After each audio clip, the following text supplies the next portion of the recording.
We live, we live, we live. Three Kings boxing. Bo, like a boss. With the cigar. Pro Beez. Oh my gosh. Once again. Yep. How you feeling? Hey man, we're gonna have to make this a regular thing, man. Hey man. if the viewers are demanding it, man. That's some of that transatlantic vibes, you know? Yeah. Feeling good, man.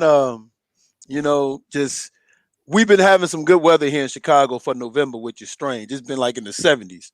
So, but outside of that, man, feeling good and got some fights going on, got some fights coming up, man. I'm just looking forward to talking boxing, with my brother from across the pond, Pep Talk UK and Three Kings Boxing, man. Y'all got to stay tuned, man. We bringing it. Hey, we got to first of all say RIP to King Von. Young man lost his life. Young successful rapper from the South lost his life. Sure did, yeah. So we need to stop the crime out there and stop the shooting and the killings, man. Let's talk and watch boxing instead. Yeah, most definitely, man. Hey, so look, we got to really, before we get into the whole Crawford versus Brook predictions with the fans, we'll let them flood in, but we got to catch up on the weekend's action first and foremost. Now, Devin Haney, he's getting quite a bit of stick that he didn't pull off a spectacular performance against Gamboa. What did you make of all the stick that he's been receiving? It's fair criticism. It's fair criticism because, number one, it's a fight where a lot of people feel that Gamboa he's past his prime, so to speak. Like Gamboa, 37, 38 years old, or maybe 38 years old. He's not the same Gamboa we remember back when he was a pound for pound fighter. He's coming off of a loss to Tank Davis. He's coming back from a major injury with his with his Achilles. And if Devin wanted to make a statement, a knockout early in the fight, the first 2-3 rounds would have been something that you look at, like in the first half of the fight, a knockout. But honestly speaking, this was a fight that really didn't, in my opinion, it didn't do anything for his stock, and actually in the end winds up hurting his stock. Why? Because you went 12 rounds with a guy that a lot of people look at as being done. And listen, we know the skill level is there, right? We know the skill set is there. Like the things he was doing was awesome. Like as a boxing purist, you're watching that, you're impressed. But at the end of the day, as a fan, you watching that, like, especially after, after we saw with Vasil Lomachenko and Teofimo Lopez, you didn't make, and Gervonta Davis and Leo Santa Cruz, you didn't make the statement as to why these guys should get in the ring with you. No, definitely. I think there was always going to be pressure on Devin Haney, after, his two other rivals were in scintillating form. And he kind of responded to the critics and said, look, why you guys want me to take punishment? I box his head off for 12 rounds. It's not about taking punishment. It's about, listen, let's be real. I don't think anybody will remember what was going on in that fight with Gervonta Davis and Leo Santa Cruz. I've heard people even say, man, I don't remember much about the fight, but that knockout, right? It's about leaving that impression in people's mind. Hey, I want to see this guy again. Nobody thought Teofimo Lopez, right, would be able to pull off a victory. He get in there and he fought the fight of his life against a high-level fighter. If Devin Haney was to have fought, and we heard that Luke Campbell has the COVID, man, sorry to hear that. Yeah. Definitely sorry to hear that. But I said this before, if he has that type of performance against a Luke Campbell, that means something, because you fought a top quality dude that's still in his prime and has that championship experience, and you pretty much, ran the tables on him. That means something. So it's not about taking punishment. I think he got it wrong. It's not about you taking punishment. It's about you looking the way you look. We know you can beat these guys. We know you can beat the Gamboas, right? We know this. Now it's time to step it up. We need to see the B and the A level dudes. So we know you can beat the Gamboas who's passing. You got to step it up. That's why to this day I say that what he should have done when he came back was he should have told Matchroom, I want 3 contracts: Luke Campbell, Javier Fortuna, Jorge Linares. Yeah, Linares. Those were quality dudes, former champions. And if you have look impressive against those, at least people, whatever they say, they'll say, man, he looked impressive against dudes that's not done and still have something in them. Gamboa, coming off of an injury, just got knocked out. You're supposed to finish that guy in 5 rounds. So it's not about taking punishment as Devin Haney think it is. It's about leaving that imprint in people's minds that, hey, I want to see what Teofimo Lopez is going to do after this. Like, really, think about when Teofimo Lopez knocked out Richie Comey. You was hyped to see him against Lomachenko after that knockout. So it's not about taking punishment, man. You got to leave that imprint in people's brain that I want to see you again. And that's what he didn't do, man. Yeah, and I feel like it probably didn't enhance people's thoughts about him being an emo champion. Teofimo, he tweeted that, saying this is why you're an emo champion. And I thought it was quite savage, to be honest. I thought it was quite savage. But look, man, you know, devil's advocate could say that styles do make fights. And what we do know about Devin Haney is he's a slick boxer. I mean, some of the combinations that he was putting together against Gamboa kind of reminded us about this man's talent. But again, the argument is these other guys have made a statement. Maybe you got to do that too. Well, you always have to make a statement. Listen, and I know a lot of fighters, they say this. They say, I don't try to do what the other guy did. And they say that they're supposed to say it. I think it's BS, right? You know what I'm saying? We got to be PC YouTube. I think it's BS because at the end of the day, you do want to make a statement. Like if you get a job, right?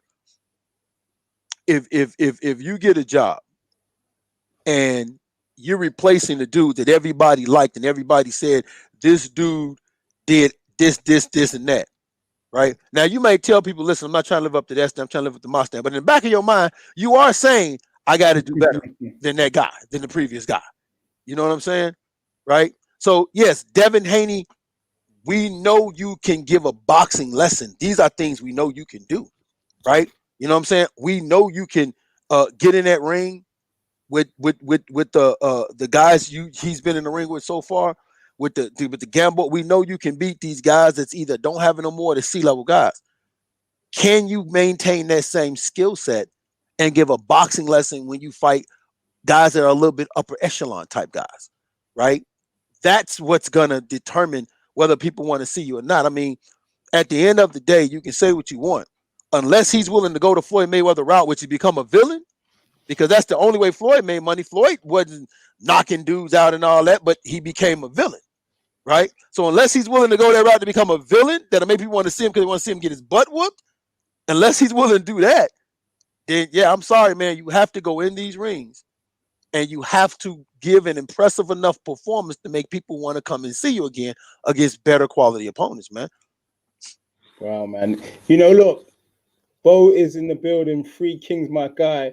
You know, some of the stuff you might not like tonight, but as Mike Tyson says, you know, if you don't like it, you know, I guess you got to turn off your station.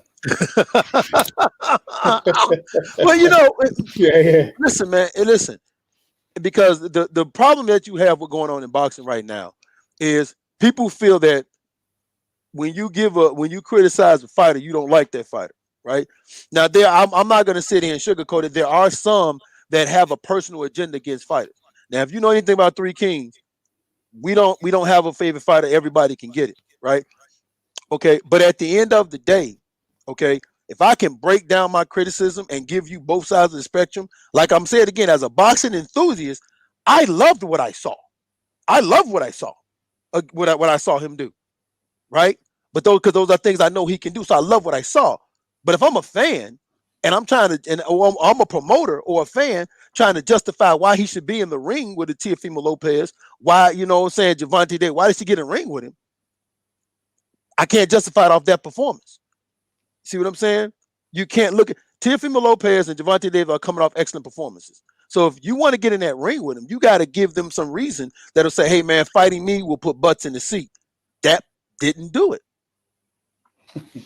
All right, look, some of the viewers are coming in now. We've got to engage the viewers. Guys, remember, smash that like button. We ready to go, man. We ready to go. All right. What we got? All right. So first question, Kieran M. What chance do you give Kell Brook? I think Bud stops him. Is that something you would agree with? Yeah. I think it depends because Bud can be a little funny. Like Bud in that last fight when he fought, I think it was Mean Machine, right? It wasn't until Mean Machine hurt Bud that you saw him turn it on like, all right, yo, I'm finna put this dude to sleep, right? You know what I'm saying?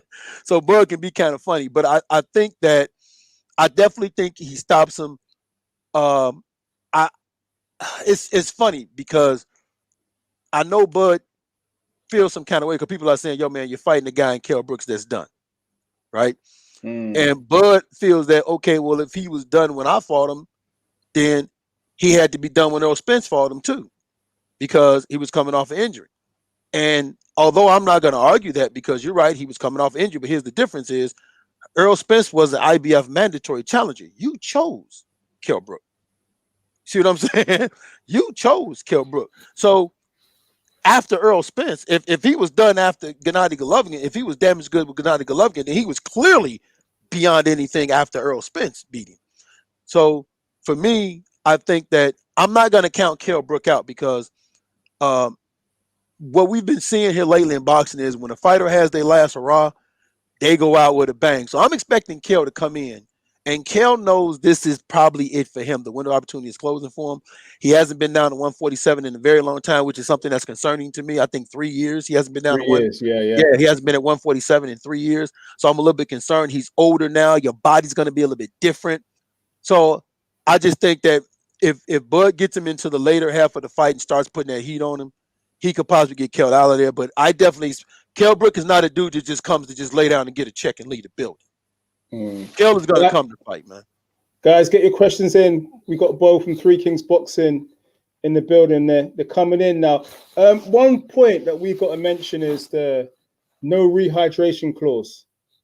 Wow, for a guy that's not fought at welterweight for 3 years to not be able to fuel up after the weigh-in, that's surely a critical factor for a lot of people. Yeah, and I think that's something that's because they have a no rehydration clause. So basically, I'm thinking what that means is if Kell rehydrate to whatever he rehydrates to, it's not going to be a problem, right? And for someone like Kell to go down to 147, that's going to be work that could work in his advantage, especially being the older fighter. Because if he hydrates to 154 or maybe even 160, he'll feel better going into the fight instead of trying to maintain a weight that he can't maintain or that could affect him later on in the fight, man. So that's what I'm saying. I'm actually looking for Kell. I'm looking for Kell Brooks to come and bring it. But again, this is one of those fights for Crawford where it's like this ain't gonna do nothing for you, and it could actually hurt you because if Kell Brooks goes 12 rounds with Terence Crawford, people are gonna start questioning Crawford, right? And if Crawford gets him out of there, people will be like, okay, it was Kell Brook. It's a no-win scenario, isn't it? Basically, yeah, it's a hell of a catch-22, man. But what we saw with rehydrations, we talked about the lightweights earlier. Teofimo Lopez, when he rehydrated from Bumblebee to Optimus Prime against Lomachenko in the first, at the start of the fight, I was like, wow, he's really tucked in, man. After the weigh-in, he looked a lot bigger and stronger. And do you know what? Crawford, for all his brilliance, is going to be faced by a big welterweight. And we saw that was a factor against Loma against Lomachenko. So Loma against Lopez, sorry. Yeah. That was a factor, definitely. Guys, get your questions in. All right, we've got a few questions. All right, we'll just go through all of them. Okay, Manuel Tingen, will Tank benefit from working with Floyd? I think we've seen the effects already. Yes. This is the reason why Floyd wanted him out of Baltimore and in Vegas with him. Yes, I saw a more focused, a more disciplined, a more technically sound Tank Davis, So yes, most definitely he benefits from being in there with Floyd, because the reality is being in that gym over there with Floyd, and being away from home, it gets you away from the bad. Like I remember a baseball player, Darryl Strawberry, always got in trouble when he went home to Florida. So it gets you away from potential things that can happen because you're at home, the potential distractions.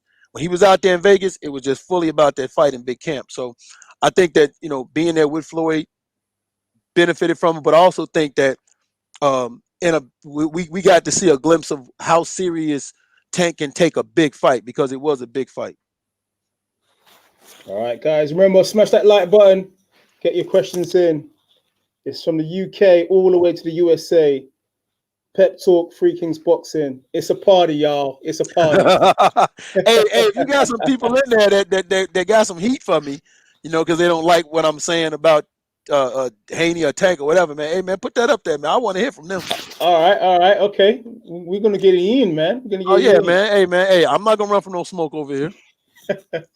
All right, H Money. We'll take it from the top. Mm-hmm. H Money, Mr. Daz. Nakatani exposed Teofimo Lopez. Mm-hmm. Mm-hmm. It was a difficult fight for Teofimo in that fight. Yeah, styles make fights, and that was a bad style matchup for that fight, because Nakatomi was taller. He was the taller man with the longer reach. Nakatomi showed that if you can box Teofimo Lopez, that you can have success against him. But the thing was, he wasn't able to make adjustments. I think we saw Teofimo Lopez ring IQ in that. All right. So for me, when I saw that, I said, okay, he made some adjustments, and he was able to get to Nakatomi and win that fight. So yeah, most definitely, he definitely got it. He definitely got exposed in that fight. But it was sometimes you need fights like that. The thing about Sean Porter had a difficult fight in Ugas, right? But when he fought Earl Spence, we saw a different Sean Porter than we saw with Ugas. So sometimes you got to have that tough fight to work some of those kinks out, to work some of those things out that you've been working in the gym that weren't working for you. Sometimes you got to have those fights to bring those things alive in you, and boom, and it comes together. 100. All right, H Money's next comment. Leo Santa Cruz put hands on Tank. Yeah, well, I mean, look, for the first 5 rounds, he was having a bit of joy. Yeah, it's boxing. Leo Santa Cruz is no chump, and it's boxing, right? So you're gonna get touched by guys. I mean, that's just the name of the game. You know what I'm saying? It's boxing. But in the end, Leo Santa Cruz is a top level fighter. Gervonta Davis is a top level fighter. I know he's trying to make the comparison to Haney. Gamboa barely was touching Haney. But the thing of it is, Leo Santa Cruz is a top level fighter. Tank is a top level fighter. Gamboa's not a top level fighter. But we believe Devin Haney is. So, yeah. Did you see the video that Devin Haney put up of Tank being punched continuously by Gamboa, the clip? And then he put a laughing emoji. Yeah. I mean, hey, man, listen, man, let's keep it a buck. From a defensive standpoint, Devin Haney is more solidly sound than Tank Davis. You know, right. And he is. Do you know what I like about these young bucks in the lightweight division? They've all got different styles about them. You know, Tank with the power, Haney with the technical ability. Teofimo, actually, for me, has probably got a bit of it all. He's probably got a bit of it all. And then obviously you've got Ryan Garcia, who's good as well. You know, so there's different variances between all of the different fighters at 135. Yeah, listen, man. If you ask me, listen, there's a reason why. Okay. Well, the thing about Devin Haney is this. There is a reason why. When it comes to him, Bob Arams kept Teofimo Lopez and he kept Lomachenko away from Devin Haney. Okay? Because think about it. He had no problem putting Lomachenko in there with Anthony Croya or Luke Campbell. He had no problem with that. Right? It's the same thing with Teofimo Lopez. So there's a reason why he kept him away from them. Devin Haney is that dude. But what I'm saying is this, though. If you want to make the case that Haney should be in a ring with those guys, that case has to be made in the ring from Haney himself, because when you're not making that case, think about Gennady Golovkin, Canelo Alvarez. Gennady Golovkin was knocking everybody out, all these low-level cats. He was knocking them out, right? I'm just saying he was doing it. Right. Now Canelo was fighting better opponents, and when he was fighting the Miguel Cottos and all of them and Austin Trout, right? But Gennady Golovkin, when he's knocking these dudes out, what happened? People want to see, hey, we got to see Canelo Alvarez and Gennady Golovkin, because he's doing things to put something on people's brains where they want to see him again. And that's what I'm saying. I'm not knocking Devin Haney and his skill set. I think at lightweight, if he gets in the ring with these dudes, he more than have the ability to beat these guys. Okay. But you have to give the promoter and the fans a reason to get behind the screaming and the fussing to you being in the ring. Bob Arum said there's 10 lightweights better than Devin Haney. That was the most ridiculous statement I ever fucking heard in my life. Okay. You know what I'm saying? I'm just saying that if Devin wants to make the case that I deserve to be in the ring with these guys, right? Then you have to go in there and you have to give an impressive performance enough against better competition for people to say, okay, wow, man, we want to see that. Right, guys, smash that like button. Subscribe if you ain't subscribed. It's Pep Talk, Free Kings Boxing. It is a party. Like what Pop Smoke says, welcome to my party. That's what I get retarded. All right, it's a party. Pep Talk, Free Kings. All right, okay, so Rashid says Brook is going to have success early on, then Crawford's going to catch him early. Fair point? Is that what you think? I really don't know, because Terence, one of those dudes that he could fight southpaw, he could fight orthodox. Yeah, switch hitter. Yeah, he's a switch hitter. If Brooks has, I can see Brooks having some success maybe in the first 1 or 2 rounds, because sometimes Terence, outside of starting slow, he kind of collects data on you. Just, you know what I'm saying? He kind of collects that data on you, because, I remember when he fought Hank Lundy. And Hank Lundy had a little bit of success. And Hank Lundy's nowhere near, I believe, the fighter with the ring IQ of a Kell Brooks. Okay? So I just think that if he has success early, it's going to be within those first 2 rounds. And I think after that, it's going to be, it should be all Terence Crawford. Because, mind you, you always fight to the level of the competition. And Crawford himself has not been fighting that top level dudes at 147 like he was at 135 and 140. Right? And when you're not always seeing, like, iron sharpens iron. So when you're not always seeing that top level dudes, you know what I'm saying? You kind of stop right here. And Kell Brook I think Kell Brook's one of those guys that gonna make Crawford go up just a little bit in this fight. So, but Kell Brook, we've got to say, he's got excellent timing. He doesn't really waste his shots. He's got timing that potentially could catch Crawford. And if you saw Crawford get wobbled against the Mean Machine guy, then the argument is, what would Kell Brook do? To be fair, you know what? Here's what I think could give Crawford a little trouble is Kell still kind of have like a little irky jerky little thing to him. Like, remember the whole thing that he was giving trouble with Sean Porter? Kell being a bigger man, he's going to be the stronger man, so he can definitely hold. Terence Crawford to kind of stop his momentum a little bit. So he's going to need the timing. The thing that I'm concerned about is, yes, he has timing, but his reflexes from a defensive standpoint kind of dipped a little bit. In that last fight, even though I think that last fight where he knocked the guy out, but he seemed to struggle just a little bit, So it's going to be interesting to see, because, like I said, man, sometimes in big fights, it's those big fights that bring stuff out. I mean, nobody saw Teofimo Lopez doing what he did against Lomachenko, because we never saw him against an opponent like Lomachenko. But in that big fight, we saw something different. I think that's what Kell Brooks is used to being in big fights. Kell Brooks has, he know what this moment is. He knows what to do in this moment. So he's bringing his experience. He's bringing that ring IQ. And that can potentially be a problem, I think, for Terence early on before Terence finally catch up. All right, guys, smash the like button, subscribe. We're going to get your questions over to Bo from Free Kings Boxing. All right, MT, if Brook wins the fight, he better rematch with Spence. Get him while Spence is his is in his current state. What do you say about that? I think what he means is obviously Spencer's come back from the accident. Right. He's not going to be fully up to speed. Right. It's a great time to get Errol Spence. Some people are saying.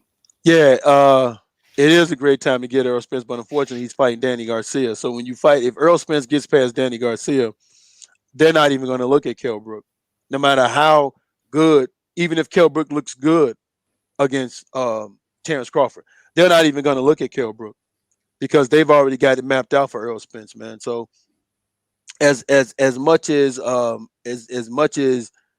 I mean, I would, as much as him looking good and wanting to see him say, okay, maybe, you know, a recovered Kell Brook will look different against Errol Spence. They are not even looking at that fight. So, I mean, it's a good fantasy. I don't see them even entertaining that at all. All right, guys, get your questions in to both from Free Kings Boxing. Remember, smash the like button. All right, let's try and keep it focused on Crawford versus Brook this weekend. All right, Manuel. You got some people in there bringing some heat. People are defending Haney, man. Money. Haney is the WBC world champion. He will beat Teofimo, or he'll be Teofimo's biggest payday, undisputed. Okay, here's the thing. I don't consider Teofimo Lopez undisputed. That's a bunch of malarkey, because the WBC told us the franchise tag, before it was a belt, it was called the franchise tag, can not change hands, cannot be part of undisputed, and on top of that, it's only for fighters that go up and down in weight. That's what they said when they gave it to Canelo, and they gave it to Lomachenko. All of a sudden, the month of the fight, it can be included as undisputed. So I put it, because think about it. Mauricio Solomon himself said that Devin's the secondary champion. Okay, the WBA has a WBA regular and a WBA super, but if you go to the WBA website, whose face do you see? The super champion. Mm-hmm. So when I go to the WBC website, well, whose face do I see? Devin Haney, and it says an asterisk. That's why he called him the asterisk undisputed champion. It says franchise champion. So I don't consider Teofimo Lopez a franchise champion, right? He does have to, in my eyes, you have to fight Devin Haney to be undisputed. Here is the problem. As a boxing enthusiast, I agree. I feel that would be a big fight. However, when you're talking about the promoters and the fans, they don't agree. They don't see it that way. Why? Because they're already telling us he's undisputed. He doesn't need to fight Haney. And that's, again, because Haney hasn't done something impressive enough. Think about the most popular fighter on social media right now is Ryan Garcia at 135. At 135, Ryan Garcia is the most popular fighter at 135. He don't even have a belt, right? So that's what I'm saying. I do believe that fight can bring money. You don't know what a fight do till you make it. Nobody saw Floyd Mayweather Manny Pacquiao doing a half a $500 million. Nobody saw that until the fight got made. So I fully agree with that. But the problem is fighting Gamboa and going 12 rounds with a guy that everybody thinks is done and coming off of a loss and an Achilles tear is not going to make people jump up and down and say, make that fight. That's just the reality of it. The promoters are going to look at it and say, he didn't do enough. We got bigger things we can do. Especially after him fighting Vasyl Lomachenko. And I think that's what my H Money, whatever his name is missing.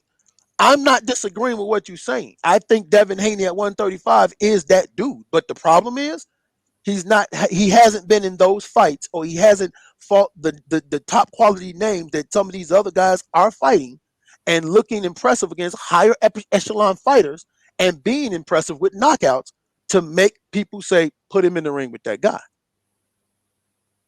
I mean, I don't know no other way I can explain it. Hey, big up H Money, man. Thanks for joining us. Right, we're going to get through these questions. Right, we'll try and keep it centered towards Kell Brook and Crawford.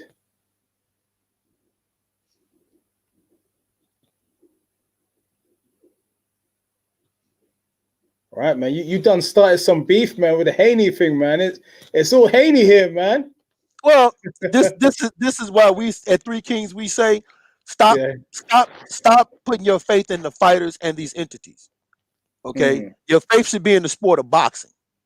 You know what I'm saying? Okay, I can sit here and criticize Haney. I give him his props. When you do good, I'm gonna give you your props. But when you do bad, it is what it is. I mean, it's no different than me at my job and you at your job. You know what I'm saying? Like if we was live right now, my mic is going in and out, muting in and out, people walking back and forth. People gonna look at that and say, "Oh man, that live, you know, come on, dude, be more professional." It's the same thing. You know, when you have a good live, people are there. When you have a boring live, they're like, "Oh man, that live." You know, it's the same thing here, man. That's some bullshit, man. I'm gonna unsubscribe. Blah blah blah. Right? Blah, Yeah, blah. exactly. Yeah.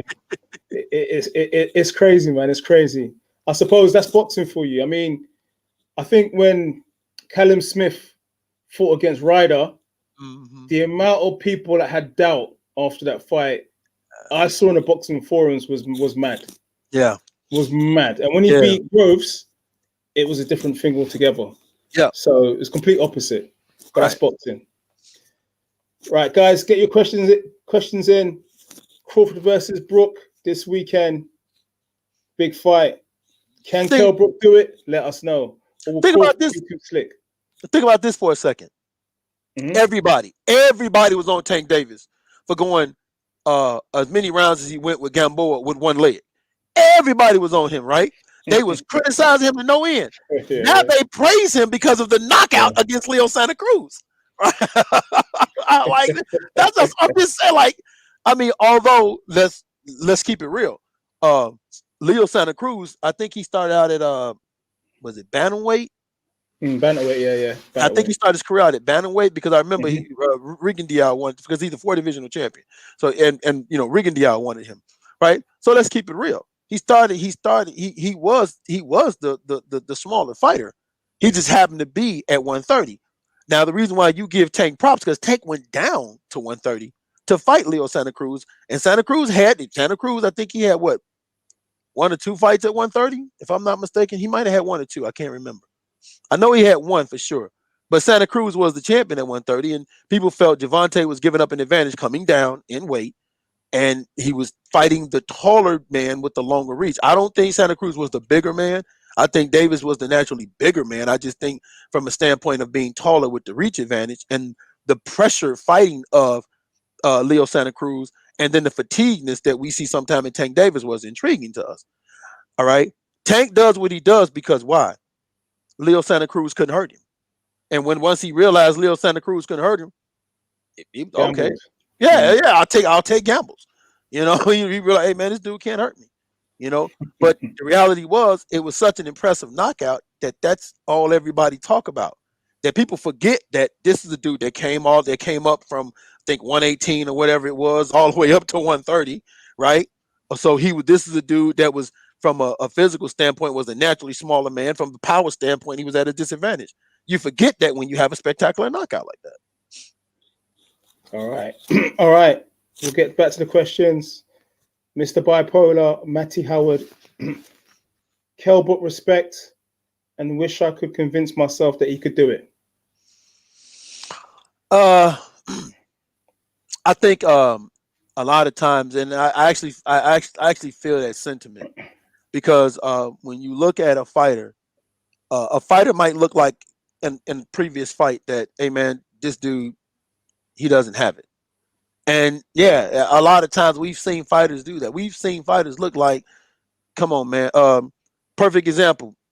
Joe Louis and Muhammad Ali, Thriller in Manila, right? Prior to that fight, Joe Louis was in a fight where it looked like his career was over with. He gets in the ring with Muhammad Ali, and we get one of the best fights we've ever seen in our lives in Thriller in Manila, right? And that's, you know what I'm saying? Like, that's kind of how that is. So I don't think he can do it, but I think as the fighter, he has to believe he can do it because other than that, I mean, think about it. He took $1.5 million, man. He took a measly $1.5 million. Kell Brook could have got $2-3 million easy. It's Kell Brook. He's a former world champion. You know what I'm saying? He could have got $2-3 million easy. So he took $1.5 million just for the opportunity to get in that ring and win a world championship. You don't do that if you don't believe in yourself that you can do it. All right. All right, guys, smash the like button, get your questions in. We've got both from Three Kings Boxing in the building.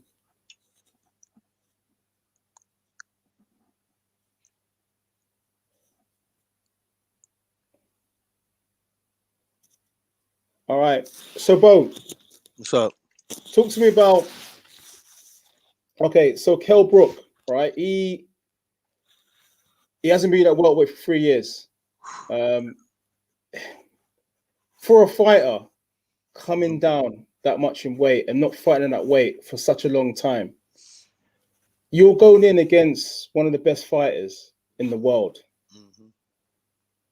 Some people might say it's madness. I'm just putting it out there. What I've seen, some people might say that.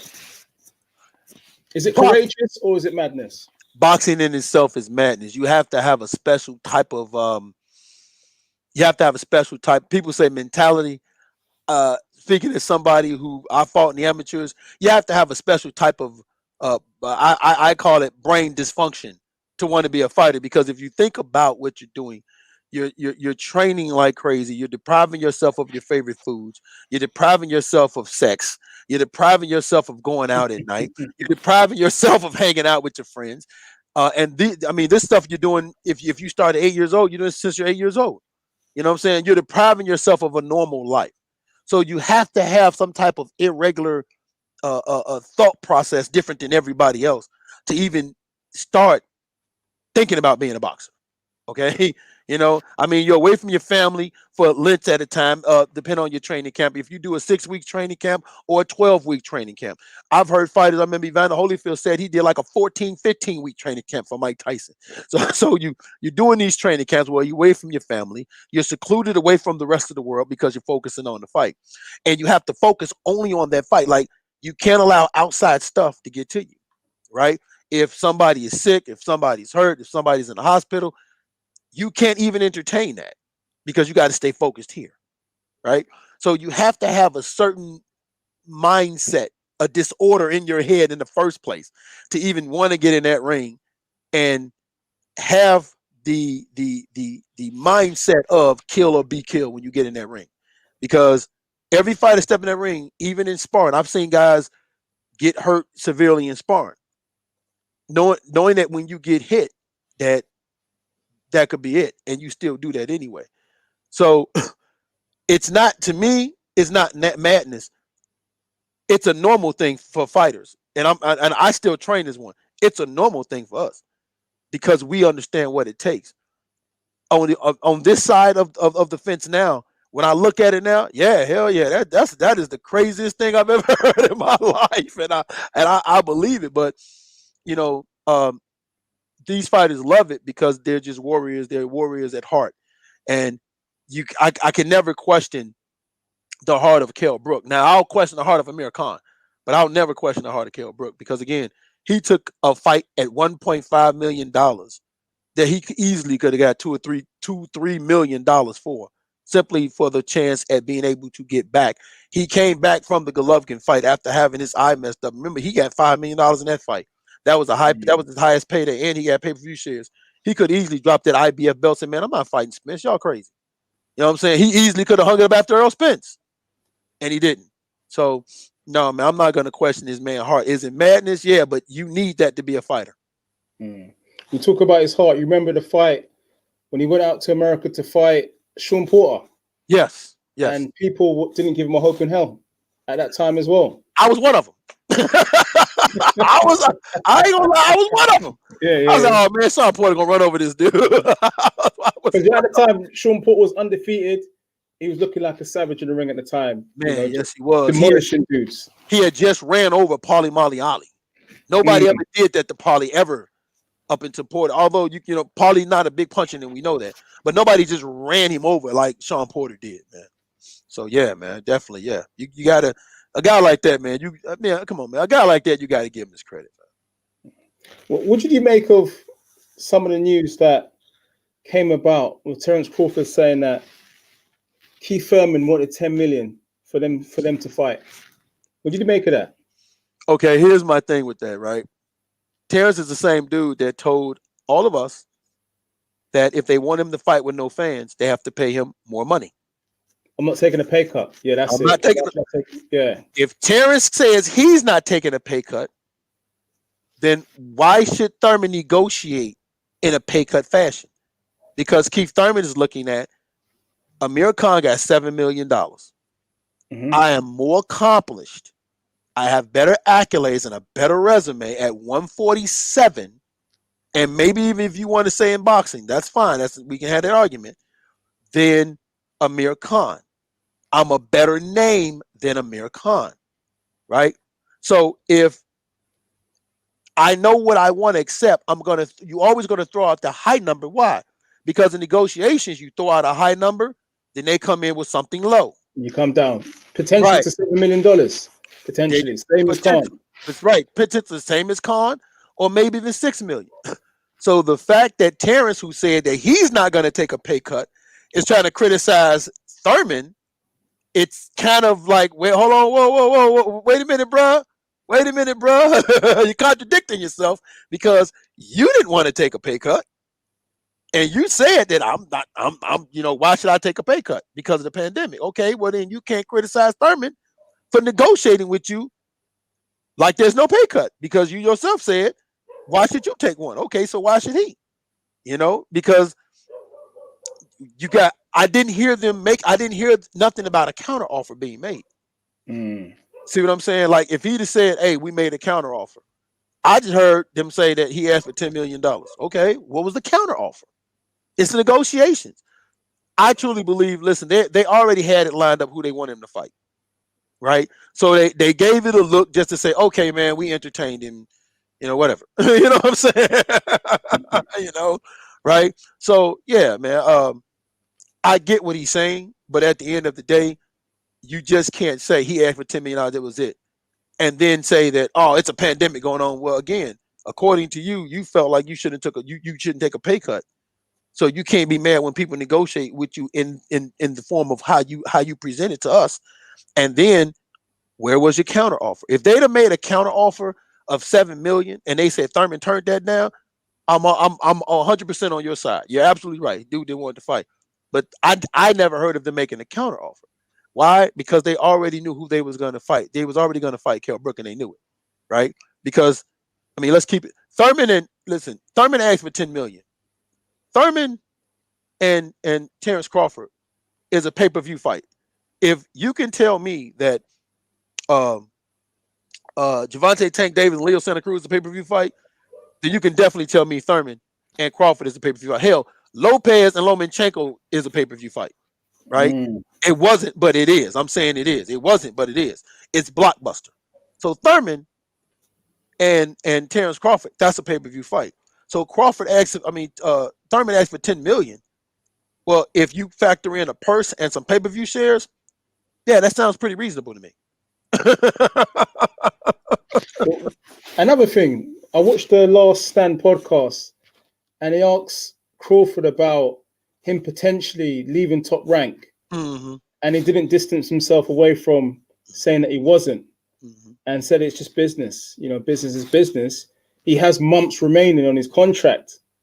Now, obviously, he's talking about business. That is potentially in mind of bigger fights with Al Heyman's fighters on PBC, right? Yeah. Canelo. All you got to do is look at Canelo Alvarez. Canelo Alvarez leaves the zone, leaves Golden Boy, and he's about to fight a PBC fighter in Caleb Plant. Okay. And the only reason why I think he's gonna do that is because I believe Al Heyman, and I wrote the article on this. I believe Al Heyman was in there working with Canelo to work out the conditions of him leaving, because mind you, he had to buy out his contract. Okay, so don't be surprised if Al Heyman played a part in that, because he did the same thing for Richard Schaefer back in 2013 or 2014. He did the same thing for Richard Schaefer when he bought out Richard Schaefer. He did the same thing with Floyd when he helped Floyd buy out from Top Rank. Yeah. Floyd, see what I'm saying? See what I'm saying? And then what happened? You leave him and you're gonna fight Caleb Plant? Like, that Caleb Plant, an undefeated young in his prime fighter, and Caleb Plant, that's the fight you get. So I've often said that a lot of times these entities, they want to make in-house fights and keep the money in-house unless we talk about an enormous amount of money, right? Jose Ramirez, Bob did not want Jose Ramirez going nowhere near Regis Prograis, right?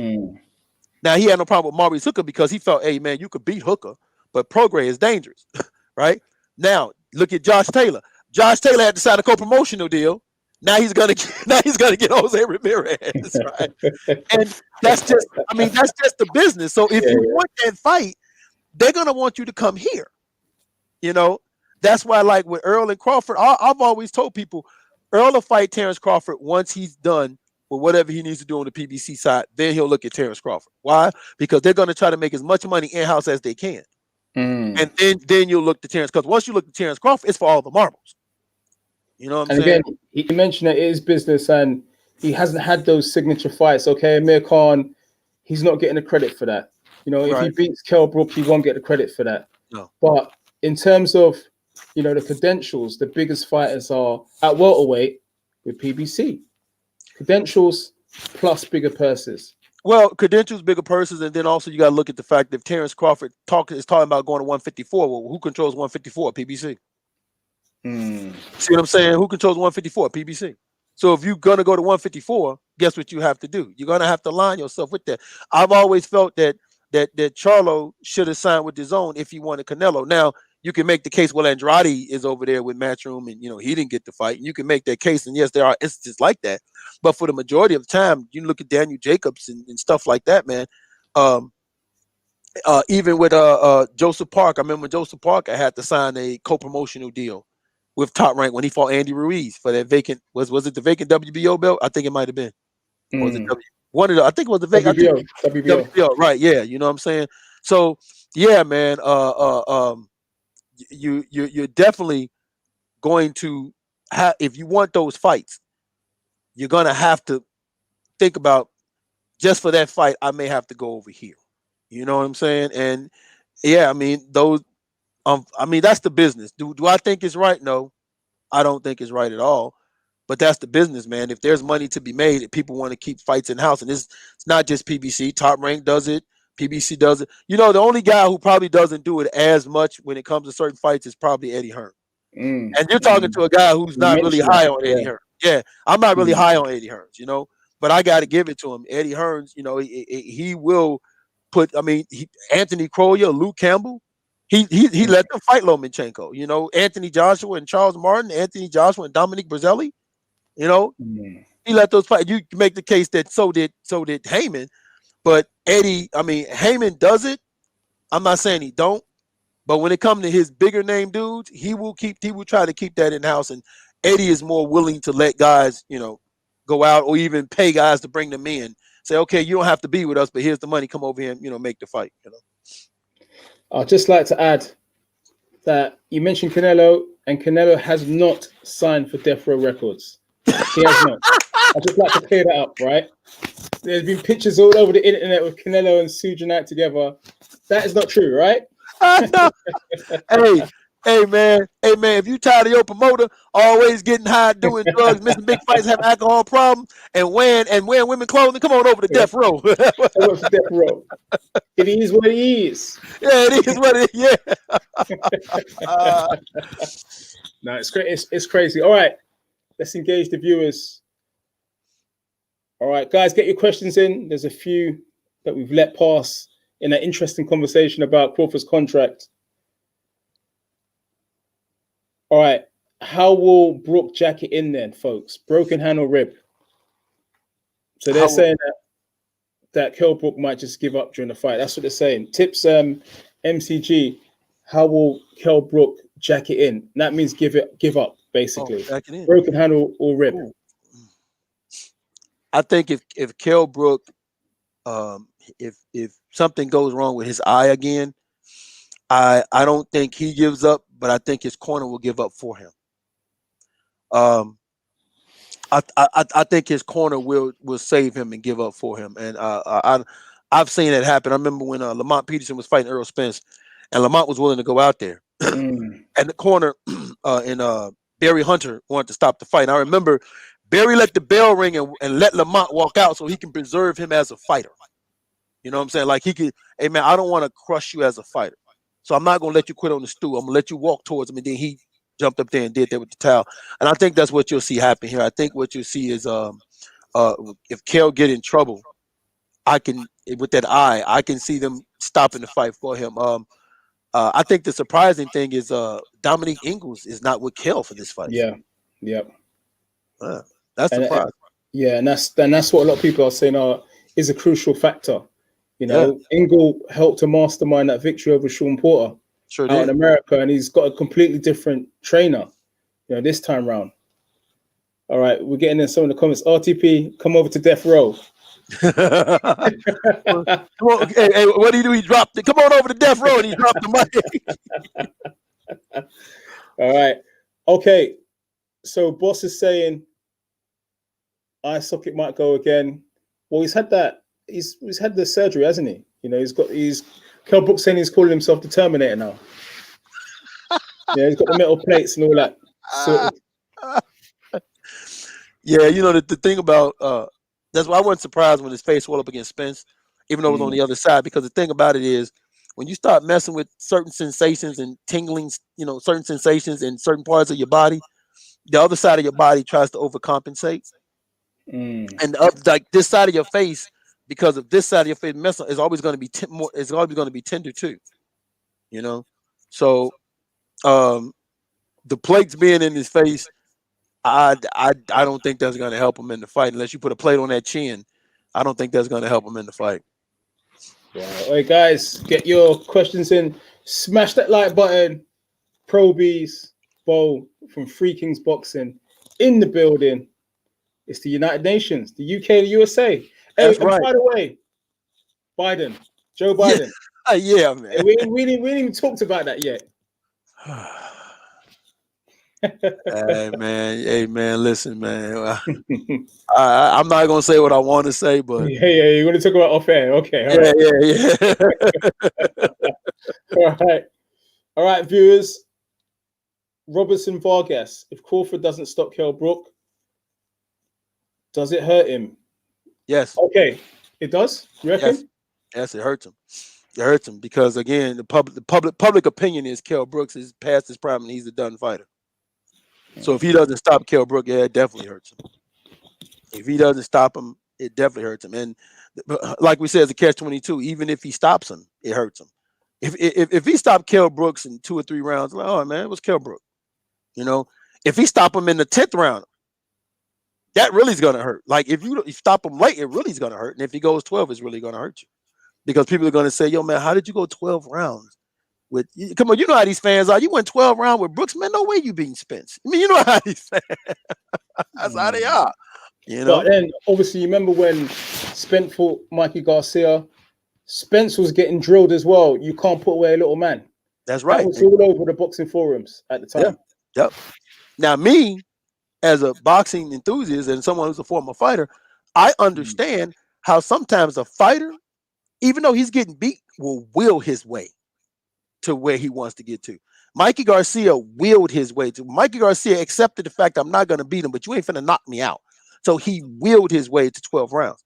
Kell Brook could possibly do the same thing, will his way to 12 rounds, and I understand that. I understand it happens, but at the end of the day, people are going to criticize you because they feel like this was the much lesser opponent, and you should have got him out of there. All right, it's going to be interesting, man. It's 2 questions. Is Crawford really that pound for pound don, or does Kell Brook still have those chocolate brownies? Are those brownies? Are they still extra crispy, ready to bang out? I don't know, man. Them brownies might have sat in the refrigerator too long and got a little crusty, man. Hey, but they do say that your power never leaves you. That's what they say. Power is the one thing you never lose. You never lose. You're absolutely right. You never lose power. Power is the one thing that stays with you as a fighter. You lose everything else, but you'll never lose that power. You're absolutely right. Look at Luis Ortiz in the weekend gone. That's Yeah, body shot. That dude, man, okay, now that dude was there for a paycheck. Body shot. I mean, it was. Listen, it was a body shot, but that punch didn't land with nothing significant to make me think that was it for him. You know, I had to write the recap on that fight. You know what I'm saying? And I'm oh man, Yeah. woo. Oh man, that's crazy, man. H Money, my guy, H Money. I like that name, H Money, man. Sounds like what's that film again? New Jack City. New Jack City, G Money. There you go. New Jack City, man. All right, so guys, get your questions in. Smash that like button from the UK to the USA. Stars and Stripes, right? Stars and Stripes.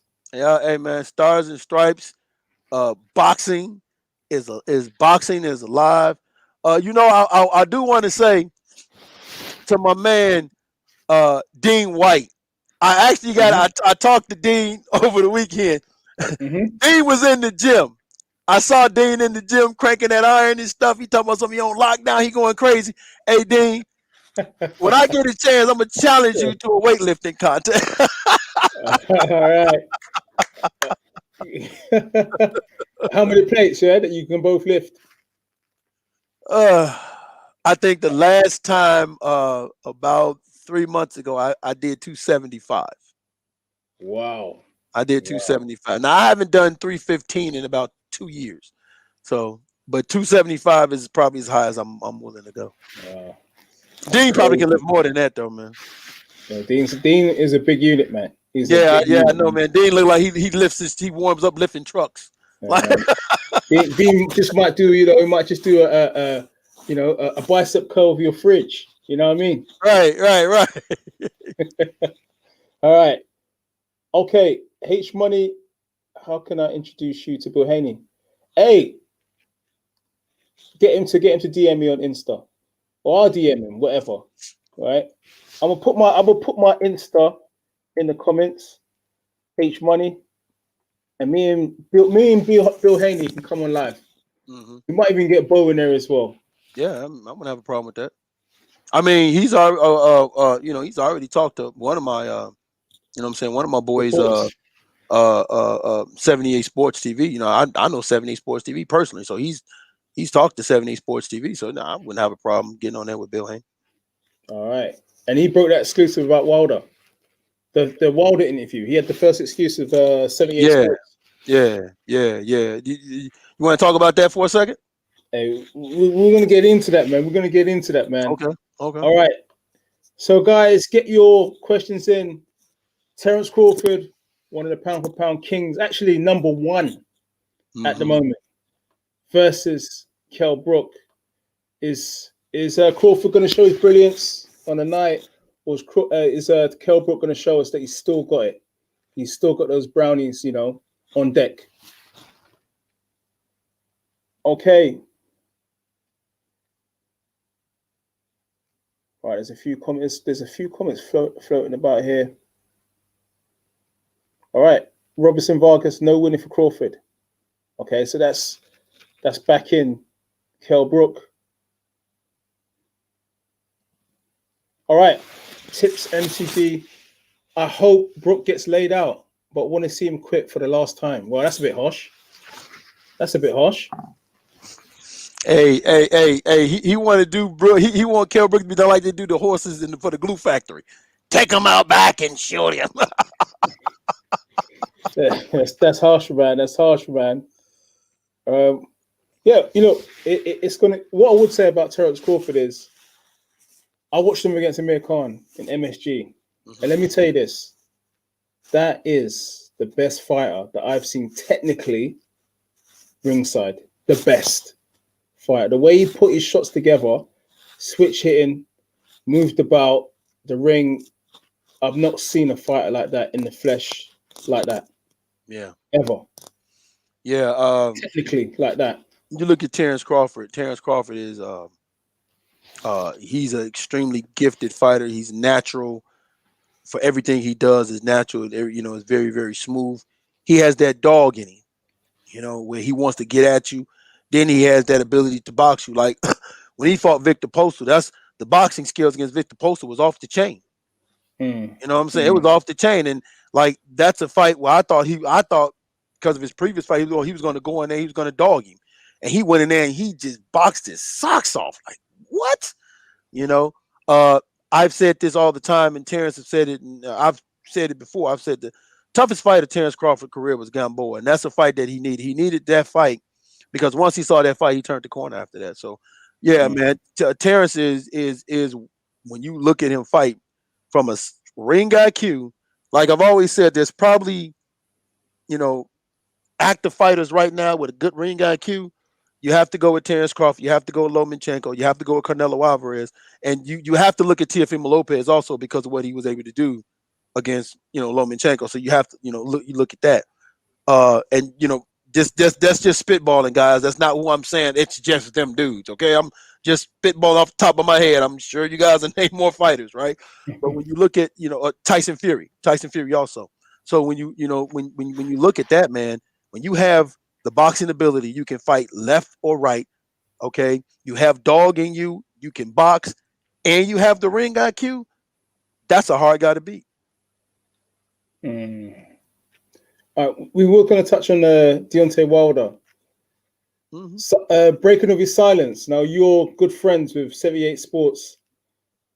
Wow, that sent shockwaves across the whole of the boxing community. Wow. Okay, you've got a minority. You've got a group of people that think Fury cheated. You can say it. Cheated. And if and I think Mark Breland didn't do the right thing. But then you've got a lot of people I've heard over here, especially in the UK, that say that look, Wilder's making hell of excuses, loads of excuses. The suit, Breland, the gloves. Where do you stand with all this? Deontay Wilder video showed me that Deontay didn't learn a damn thing. That's what it showed me. Deontay Wilder's video, him breaking his silence after all this time, it shows me he didn't learn a damn thing in what came about that fight. Because listen, at the end of the day, whether you want to say do I think Tyson Fury cheated? Listen, all fighters do something to get the advantage, regardless of what you say to me. All right, all fighters do something to get the advantage, get the upper hand. But it's up to you to stop that. Okay, if you felt Tyson Fury gloves was off, well, guess what? They don't touch you if you're being defensively sound. If you're being defensively sound, the gloves don't touch you. You know what I'm saying? If you're moving around using athleticism, the gloves don't touch you. If you're giving them something back to keep them off of you, the gloves don't touch you. Right? If Deontay Wilder believes that Tyson Fury had something in his glove or that Ricky Hatton took something from Tyson Fury, okay, then you know what, man? Put a case on him. That's simple as that. Put a case on him. If you believe something illegally was done, file a suit. But at the end of the day, for me, to hear him come out after all of that and say what he said, it tells me you didn't learn nothing from the fight. And if you ever fight Fury again, he'll beat you again. Why? Because you don't think you need to change anything, and you do. The best Deontay Wilder I've seen was when he fought Bermane Stiverne in 2015. Ever since then, he's been all about the right hand, the right hand, the right hand. You got outboxed. You got beaten by the better person. Why? Because you believed one thing is what you're not going to beat a fighter like Tyson Fury with the right hand. So Deontay Wilder's statement, it just tells me at the end of the day that guess what? You didn't learn anything. You're so focused on he cheated, the gloves, and I get it. I really do get it. It's hard for you to accept that defeat when you call yourself a king, when you have all these people following you and all that. That's hard to accept that defeat. But you know what makes you better as a fighter, hell, as a person, is when you recognize your mistakes, you learn from them, and you move on. And I didn't get that out of that message. Like nothing in that message tells me that if I see Deontay Wilder in the ring, I'll see a better fighter, different than the one that I saw in 2 fights against Tyson Fury. It didn't tell me that. So, buying into what these people say and all of that, I mean, that's fine. I can't tell a man what to do. But if you want to show people that you were going to get that you are a different fighter, that you're a better fighter, and all of that, then at the end of the day, you have to first accept what happened, where I went wrong, why did I not win, blaming everyone else, except at the end of the day, there's you can blame the ref, you can blame the trainer. At the end of the day, there's one person in that ring. That's you. If you train properly, you train good enough to be able to counter whatever's being done to you. You can talk about the gloves being loose. Well, guess what? Loose gloves, they don't hurt if you being defensively sound and keeping your hands up and holding the guy and moving him around and keeping him from hitting you. They don't hurt if you do that, right? Blaming Mark Breland, to me, right? That's a bad move because Mark Breland threw in the towel. Mark Breland wanted to protect you because Mark Breland, as a fighter, remembers the G-Man, Gerald McCullins, and how boxing messed him up. The Pritchard Cologne, and how boxing, the Dada Shevs. He knows about this. He's lived his life, so he don't want to see you hurt. He wants to see you go home to your family, or maybe even live to fight another day. So he threw in the towel. There was nothing wrong with that. He's a person that cares about you, other than everybody else that's willing to watch you die in the ring. He was the dude that cared about you. Blaming the referee, a crafty referee. The referee's job is to make a count and break y'all up in the clinch. The referee job, that's like, to say all these things were against you, that's just, like I said, man, what I heard him say was, I didn't learn from my defeat. Therefore, I don't expect to see a better fighter when I see Deontay Wilder in the ring. Tyson Fury did say that because of all these accusations that he's not going to fight him now. He's never going to fight him. Yeah, Tyson Fury says a lot of things, man. And Tyson Fury could be, listen, man, my problem with what Tyson Fury said, and even what Deontay Wilder said, but my problem with Tyson Fury said is this. You did have a chance to fight him, but you saw an opportunity. I really feel like Tyson Fury felt like the third fight wasn't necessary because of how soundly he beat the guy, right? And I don't have a problem with that. Okay. So I felt like Tyson Fury felt like, man, the third fight is not necessary, right? And when he was told December 19th date wouldn't work, but they have a date in January and February, he saw an opening. Okay. So so those two dates are past the deadline date because they were offered to him. So guess what? If those dates past deadline date, I'm moving on, right? And Deontay did bring Tyson Fury from obscurity. Nobody was talking about him. He gave him a chance, gave him a second chance when people felt Deontay got away with one with the draw, should have moved on. So in that aspect, Tyson has to understand how Wilder feels right now. But Tyson Fury himself have said some things about other fighters. Remember he made that comment? I think all fighters are on PEDs. I think all fighters are gay. He said some things too, right? He's made some wild accusations himself, right? So for me at the end, that's just, I mean, Tyson already said he wasn't going to fight Deontay Wilder anyway. So him saying, I'll never give him a third fight. Well, you fight Anthony Joshua. If you beat him, you have a rematch. Me personally, I think if he beats Anthony Joshua, he's going to dip out, but I'm not surprised about him saying it. But both of these guys, I don't like them saying what they're saying, because the one sport to where if somebody runs their mouth and pisses you off, that you can do something about it without there being legal action against you is boxing. Boxing is the one sport to where if somebody says something you don't like and they talk about your mama, your wife, or whatever, you can get him in that ring. You can deal with him. So for Tyson to say that is like, I mean, I already knew you wasn't going to fight him, but it's like, okay, man. All right. I've just seen Thunder Road, big up yourself, man. I see you in the comments, man, regularly, man. Thanks for joining. All right, his prediction for Crawford versus Brook. Kell Brook will propose to Crawford just as he proposed to Errol Spence. So he's trying to say there. He's gonna, yeah. He's gonna get down on one knee. He's gonna get down on the knee. He's gonna take a knee. You're a savage, Thunder Road, man. Listen, man. Hey, I gotta use that one. He's gonna take a knee. I gotta use that one. Hey, I look, for me, I think Kell Brook, I think it's going to be a good fight on Saturday. I don't think it's going to be any walkover, by Crawford. I think Kell Brook's been in the gym, keeping his weight down, training for a big fight for a while. I think the time I interviewed him, probably probably 9 months ago, he was training in the gym then. He was bang on it. He's been training for a long time. Right. So, you know, in other fights, he's gone up and down and not really been 100% focused. This time he is focused. So I think it's going to be interesting, you know, definitely. You know, I think the thing people have to understand too is Kell Brook didn't just come down like rapidly. You know, he had all year to get down to 147. You know what I'm saying? So he was able to get down to 147 where it's comfortable for him versus it's rapid. You know what I'm saying? So I think that's something we have to keep in mind is he didn't just come down to 147 because he had a 7-8 week training camp. No, he had all year to get down to 147. So he was able to do it where it would be comfortable for him. 100%. All right, guys, we've got 5 minutes left. Get your questions in. Smash that like button to both from Free Kings Boxing. Crawford versus Brook. This weekend, it's going down on Premier Sports in the UK. How about that? $9.99. Yeah.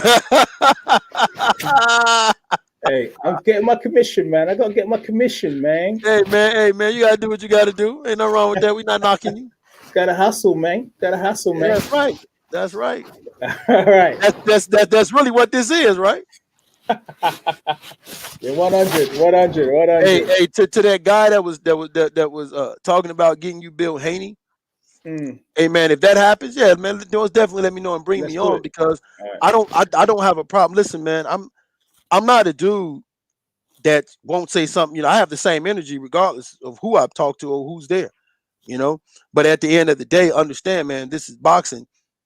I'm not somebody. You weren't lying, by the way. You weren't lying. I just checked my IG. He has actually sent the details for Haney. Yeah, he weren't lying. Is it from Bill Haney? No. He sent some messages on thing. I haven't really checked it properly, but he weren't lying. Okay. H Money. All right.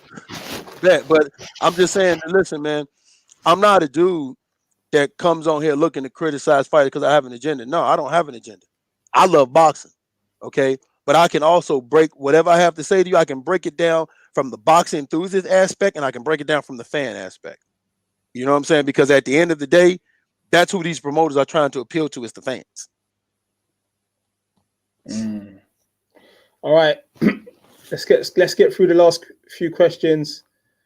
Mike Wigginer, 100% Kell Brook's pension fight. Chase Khan for far too long. Huge waste of talent since the Sean Porter win. The Golovkin defeat broke him mentally. Yeah, the Golovkin defeat was the beginning of the decline for Kell Brook, and I understand him taking that fight. It was a big money fight, right? It was a big, huge money fight for him. If he beats Gennady Golovkin, you know, he becomes a 2-divisional champion. He does something historic. But when he got that eye got damaged like that, that was the beginning of the end for me for Kell Brook, because I would have loved to have seen a Kell Brook, 100% Kell Brook, with no damage to him at all against an Errol Spence. I think we may have seen a different outcome because Kell, up until things went bad for him, was handling Errol Spence quite well. Okay, he was handling him, right? So I think we would have seen a different fight. I also wish that Floyd, after fighting Manny Pacquiao, would have went to fight Kell Brook and went for undisputed at 147. Because I think he had, after beating Pacquiao, he had all 3 belts, and I thought, man, you should fight Kell Brook and look to go for undisputed. So I mean, there's a lot of missed Mir Khan, Mir Khan, that was another one. So there's a lot of missed opportunities there for him. But I definitely think that it was the Gennady Golovkin fight that pretty much sealed his fate to me, to be honest with you. Because who knows what an undamaged Kell Brook would have done against an Errol Spence, a Keith Thurman, Manny Pacquiao. Who knows? A Terence Crawford even. We could be talking about a Kell Brook that was a unified champion. All right, guys. Last couple of questions. We've got 2 minutes left. With Bo from Free Kings Boxing, all the way in the USA. That's right. Stars and Stripes, baby. That's right. All right. Fred credentials. Who wins, Dubois or Joyce? That fight is in a couple of weeks. God, that's a fight I want to see, man. Man, that's a tough one. But if I had to go with one, I think Dubois wins that fight. I think whoever wins that fight, they're gonna win by knockout, right? But I definitely think Dubois wins that fight, and the reason being, I think Dubois is a better boxer than Joe Joyce. I think sometimes Joe Joyce can be a little bit lethargic, and I think he keeps his from a defensive standpoint, he gets hit too much, keeps his chin up high. Now you can, on the flip side of that, you can also say, well, from an experience standpoint, who do you have it? Some people will say Joyce, but I tend to say that I think Dubois has a high experience because of who he has sparred against. It's not to say that he fought them, but when you spar top level guys, that goes towards your ability to have better ring IQ also as well. So I like the fight, but I'm gonna go with Daniel Dubois. I think Daniel Dubois wins by knockout, maybe 6-7 rounds. Are they rating Dubois in the USA? Yeah. I think he's the future of the heavyweight division, to be honest with you, man. Because you got Dubois, you got Tony Yoka, you got Hrgovic. Yeah. Hrgovic, yeah. Adam Kalnaki got knocked off when he took that L. So Hellenius. That was shock. Yeah, to Robert Elenius. So you got some young guys. You got F.A. Jagbay, you got Sanchez, the Cuban amateur heavyweight. You got him. So yeah, man, you definitely have some very good young heavyweights coming up that we're going to see a lot of great heavyweight fights moving forward because of these young guys. They're coming and they're bringing it too, man. All right. Okay. H Money, he's Devin Haney's his guy, man. He ain't happy, man. What he asked you? What he asked you? He asked you about Devin Haney beating somebody or something? Yeah, he says skills wins fights. Mm-hmm. Devin Haney has the most skills in the lightweight division. I think I said that earlier. Yep. I said that earlier. The problem with Devin, dude, you're not getting it. The problem with Devin Haney, he's not doing enough to make promoters and fans demand that those guys that's not fighting him fight him. That's the biggest problem that you have right now. Okay, and the Gary Russell thing definitely didn't help him either. The Gary Russell thing definitely didn't help him either. You know what I'm saying? So that's the problem that you have, man. I mean, I agree with you when I just sat right here and said, man, there's a reason why Bob Arams, didn't talk about somebody that's 10 lightweights better than Devin Haney. There's a reason why Bob was talking about Lomachenko and Shakur Stevenson instead of that's a better fight than Lomachenko and Devin Haney. There's a reason why he's saying that. So yeah, man, I definitely agree with you from a skill standpoint. Yeah, I believe Haney is that dude, but the problem is he has to do it against better competition for guys, to say, I want to see him in that for the boxing promoters and fans. As a boxing enthusiast, I am 100% on the, when people say, hey man, this dude got to do more to prove that. What do you mean he got to do more to prove it? He's a world champion, for Christ's sakes. What more he has to do to prove he deserves to be in the ring? He's a freaking world champion, right? But that's what they say. They say that. So in order to get past them saying that, what do you have to do? You have to go into a fight. You have to fight a name that everybody respects, generally respects, and you have to look impressive as well as either look impressive where you just knocks his fucking socks off or knock him the hell out. And people are gonna be like, wow, okay, man, we got to put the pressure on him. That's what you got to do, man. I agree 100%. When, matter of fact, I was on the interview we did with Teofimo Lopez Sr. And you remember that. I put the pressure on him. I said, hey, man, wait a minute, man. Are you willing to fight these guys or are you going to fight them at 140? And I mentioned Devin Haney, Ryan Garcia, and Tank Davis. And he said to me, go back to Pep Talk UK and watch that interview. That man said to me, he said, oh, bro, we're not looking to go backwards. I said, hold on, wait a minute. What do you mean? What if they get belts at 140? You telling me you're not going to fight? I kept the pressure on him. And he was like, of course, if they win belts, okay.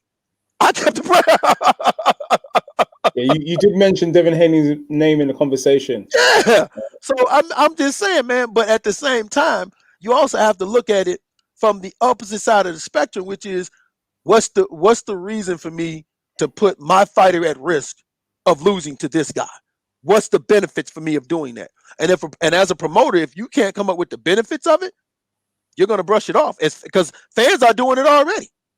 You know, they're brushing it off. They say, oh man, Gamboa is coming off an injury. He lost the tank. Nah. At the end of the day, the promoters want to make money. Well, how do they make money? They have to put together a fight that they know. Sometimes the fights that's going to make the most money isn't necessarily the best fights. All right. I remember Devin Haney got booed when he was on the undercard of that KS1 versus KSI versus Logan. And I was saying, man, he gave a masterclass boxing performance. What are y'all talking about? Right? But they was booing him. Because why? Those fans were there to watch two dudes just do rock'em sock'em robot. And honestly speaking, today's fans, that's what they're like. You have to be exciting for today's fans. You can't just box a dude for 12 rounds. No, man, you got to be exciting. You got to give him something to think about. You got to give him something to remember. You know? And listen, man, there's no doubt in. That's why I was hoping, even if Devin Haney, you know, even though it was Gamboa, even if Devin Haney would have knocked him out in 1 or 2 or 3 rounds, at least you can make a case. Oh, okay, you know, he went X amount of rounds with Crawford. He went 11 rounds on one leg with freaking Tank Davis. I knocked this dude out in 2 or 3 rounds. Pacquiao used to do that all the time. Remember, Floyd Mayweather knocks out Ricky Hatton. Pacquiao knocks him out earlier than Floyd. And guess what everybody was saying? Oh, Floyd, Lord, look what Pacquiao did, Floyd. You know what I'm saying? Like, those are things you have to, like, that's just the sport, man, you know? All right. You know, we're going to give you guys 9 extra minutes, so we get to an hour and a half exactly, all right? There's a few questions coming in. All right, TK3, if the Crawford and Spence fight can't get made in the foreseeable future, then what do you think about Crawford moving up and fighting Jamel, Charlo, or Teixeira for a 154 pounds title? Okay, let me first say this right here. I want to see Terence Crawford and Errol Spence Jr., all right? I don't entertain Crawford moving up to 154 because I want to see him fight Errol Spence Jr., right? Now, you asked the question. I'm going to answer because you asked the question. I just want to say, for me, I don't entertain that because you need to fight Errol Spence. Y'all are the 2 top undefeated fighters of this era, and you need to get in that ring. But if you can't get the fight made, because I know Earl has said that, you know, he got Danny Garcia, Manny Pacquiao, and Terence Crawford. He wants to become undisputed, then he's going to move up to 154. If the fight don't happen at 147, I hope it happens at 150. I'm going to root for it to happen at 154. Okay. But, you know, the thing about it is he's going to go to 154, and they're going to be way, way bigger dudes than him. But I think that Crawford, the reason why Crawford stands a chance with guys being naturally bigger than him is his ring IQ and his boxing skill set. You know what I'm saying? So his ring IQ and his boxing skill set, that's enough, in my honest opinion, to get him where you can look at him fighting the Charlos and the Jarrett Hurds and the J-Rocks, and you can say, yo, man, he got a good chance of winning. You know what I'm saying? So I think he can have, especially like with Patrick Teixeira, he beats Patrick Teixeira. Right? Yeah, but people are targeting Teixeira at the moment. Right, yeah, Patrick Teixeira, he beats Patrick Teixeira, but I think when you start talking about Charlo, who is a very good, athletic, gifted, you know, skillful fighter who's coming into his own, I think at the end for if Crawford fighting those dudes, is power. The punching power is going to be a lot different. So, but outside of that, though, man, Terence Crawford ring IQ and his skill set, you really can't count that boy out, man. Whoever he fights, you know. All right, guys, smash that like button. We're almost there. We've got 6 minutes left. We're both from Free Kings Boxing.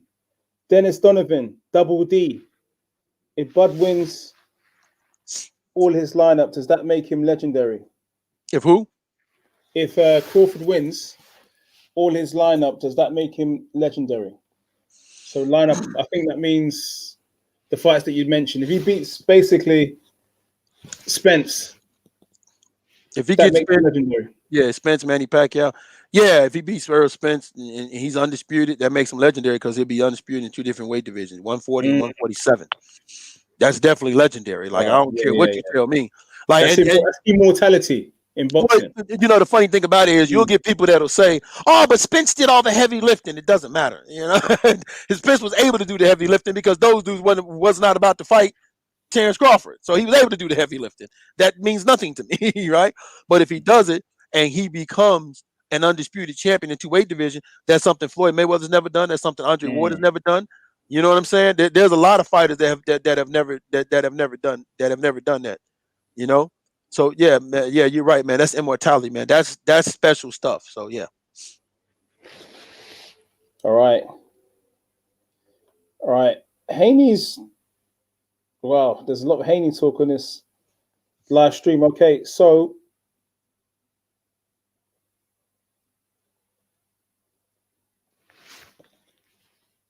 all right, Mike Wagner.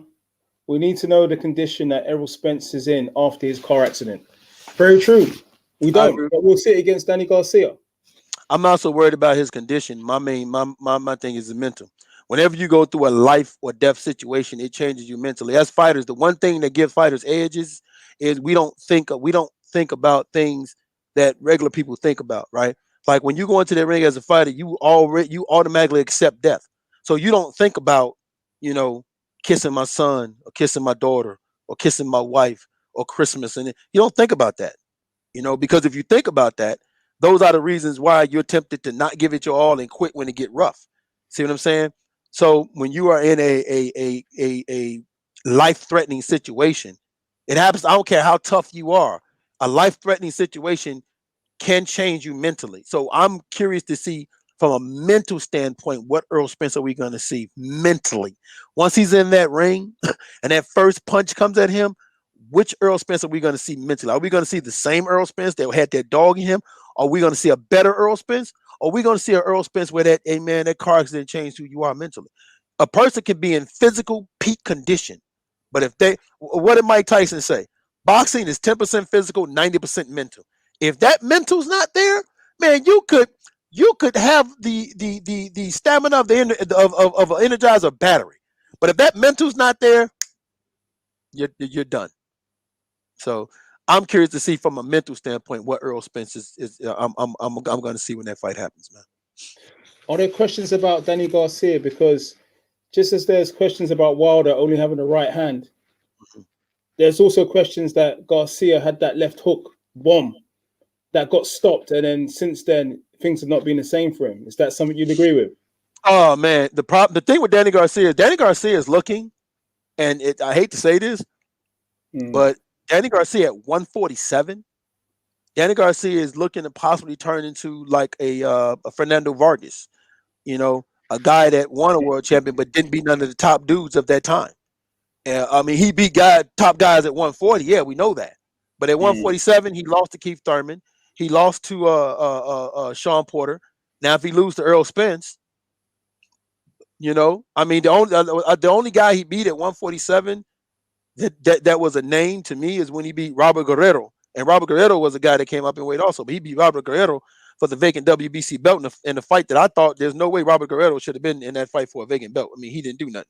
But okay, you gave it to him. So to me, this is more important for Danny Garcia because if he loses to Earl Spence, you can make the case where he can't be like, he'll be like Adrian Broner. Man, you can't beat the top guys.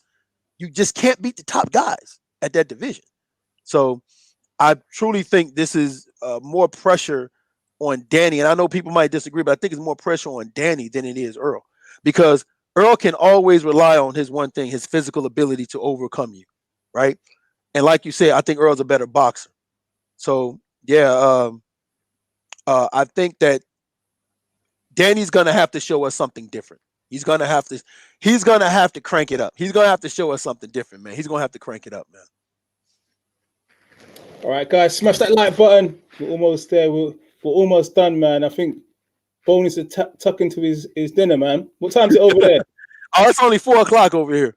All right. What time is it for you guys? Actually, more people are coming in right now as we're trying to get out. How are you for time, man? I mean, It's up to you, man. It's up to you, man. They want to hear from Bo, man. Yeah, no, it's pep talk, man. It's both of us. They like both of us, man. They like it all, man. I wish fellas, man, I do wish I had more time, but I got to get over to the Three Kings Boxing website. So, but I give you guys an extra 5 minutes, man. All right, guys. Check out freekingsboxing.com. Instagram and Facebook and Twitter, Three Kings Boxing. That's it. That's it, man. We don't run from no smoke over here. Three Kings, man. All the smoke. All right. I thought that guy was wild at first glance. What guy?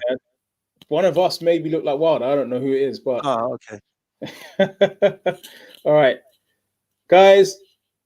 Crawford versus Kell Brook. Get your last minute predictions in. This weekend it's going down. Yes, it is. All right, so just a bit of a recap. So you're saying that you fully expect Crawford to stop Brook this weekend? I do. I expect him to stop him. I do. I think he probably may stop him anywhere between 6 and 8 rounds. I definitely think he's going to stop him. But make no mistake, though, Kell is coming to fight, man. Kell is definitely coming to fight. Kell's not coming to just pick up a check. He's coming to fight. Kell wants to be a world champion again. And, I believe that because, again, you took 1.5.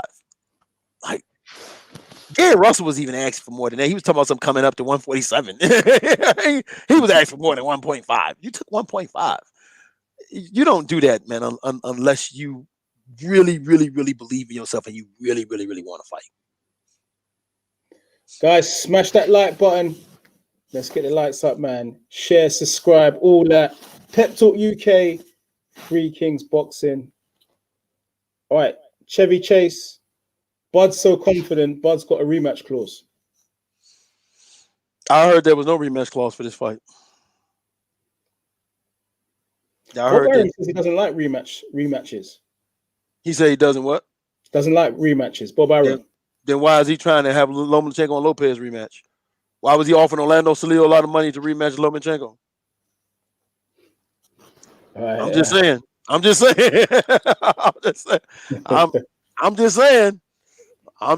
You know what I'm saying? Why did he agree to a 2-fight deal with Anthony Joshua with the rematch clause in it?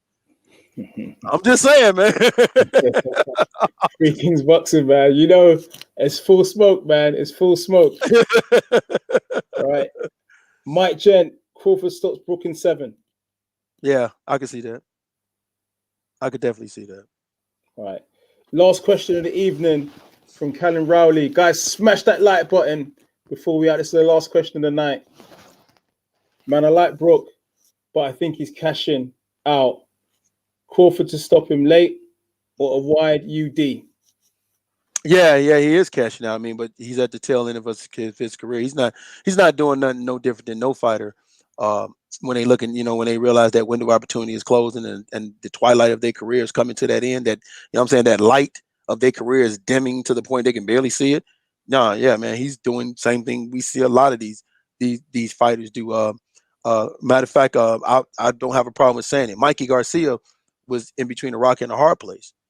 He would either have to face Lomachenko or Joel Hernandez. So if you think you're going to lose, then what do? You don't fight either one of them. You go up there, you took a big payday to fight Earl Spence, and that's exactly what he did. He sold his O, but he got a lot of money for it. You know what I'm saying? So, and I think Mikey don't have that much time left. So now it's all about money. So, if he is, Kell has earned the right to do that. Let me say that Kell Brooks has earned the right to say, "Hey man, I'm taking the cash out fight." He's earned that right. All right. He went through war with Gennady Golovkin. He went up 2 divisions to go to war to Gennady Golovkin. Came back, did the same thing with Earl Spence, right? came back and kept fighting. So he's earned the right to do that. So what he's doing is nothing no different than you see a lot of fighters do when they reach in the tail end of their career, man. And honestly speaking, that's actually what promoters do. Promoters will cash you out. Say, all right, I'm finna make this fight because I think this is the So I don't have a problem with Brook if that's what he's doing. All right, Bo, do you want to just let the viewers know about Three Kings before we out? Oh man, 3kingsboxing.com, Facebook, Instagram. Go to 3kingsboxing.com, man, for unbiased, unfiltered news and what's going on. Latest great sport of boxing, like we said, man. Not afraid of no smoke. You don't agree with something that was said, hit us up. It's not a problem, man. Hey, man, hit us up. It's not a problem, man. Pull up. Yeah, I mean, hit us up. If we know, we have this thing we call it the pit. So if there's something I said you want to challenge me on, hey man, hey baby, hey, hit us up. Let's go to the pit. Not a problem. Not a problem at all, man. Because I'm like I said, man, I don't push an agenda like certain media outlets. I don't have a favorite fighter. I'm about the sport of boxing. So, hey man, hey, let's do it. All right, guys. That is Three Kings Boxing. It's Pro Beez. It's Pep Talk UK. Smash that like button. We're going to do this again real soon, man. But you got to smash that like button for us. On a count of 10, 9, 8, 7. This is the count. Just remember the fighter. Just picture the fighter being on the floor at this. 8, 7, 6, 5, 4, 3, 2, 1. I've got a Black Fury. Right.